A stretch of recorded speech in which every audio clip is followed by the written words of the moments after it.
এই যে একদল ছাগল ভেড়া ছুটছে দেখতে পাচ্ছেন, একটি ছেলের পেছনে একদল ছাগল ভেড়া ছুটছে। ছেলেটি মাঠে চারিপাশে একবার চক্কর মেরে সরে গেল। তারপরে দেখুন ছাগল ভেড়াগুলো কিন্তু প্রত্যেকের পেছনে ছুটেই যাচ্ছে, তারা কিন্তু কেউ থামছে না।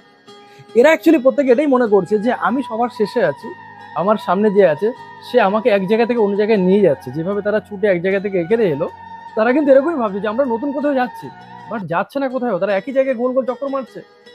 এই অন্ধের মতন ছাগলগুলোকে এক জায়গায় ঘুরতে দেখে আপনাদের অনেকেরই হয়তো হাসি পাবে, কিন্তু বাস্তবে আমি এখানে কোনো ছাগল ভেড়ার গল্প বলছি না, এটা আমাদের লাইফের রিয়েলিটি। আপনার কি মনে হয় না যে আপনার লাইফটা পুরো বোরিং হয়ে গেছে? আপনার মনে হয় না যে আপনার লাইফটা পুরো একঘেয়েমি কাটছে? প্রত্যেকদিন আপনার লাইফে একই রুটিন, সকালে ঘুম থেকে ওঠো, ডিউটি যাও, ডিউটি থেকে ফিরে এসে বাড়ির অশান্তি, তারপর খাও দাও ঘুমাও, আবার সকালে ঘুম থেকে ওঠো, আবার ডিউটি যাও। ওরা যেরকম কাউকে ফলো করে অন্ধের মতন একই জায়গায় ছুটছে, আপনিও কাউকে না কাউকে ফলো করছেন। ও এত কিছু করেছে, আমাকে এত কিছু করতে হবে, ও এরকম আছে, ওর থেকে আমাকে ভালো থাকতে হবে। আপনি ঠিক যেভাবে এদেরকে ফলো করছেন, এরাও ঠিক এভাবেই কাউকে না কাউকে ফলো করছে।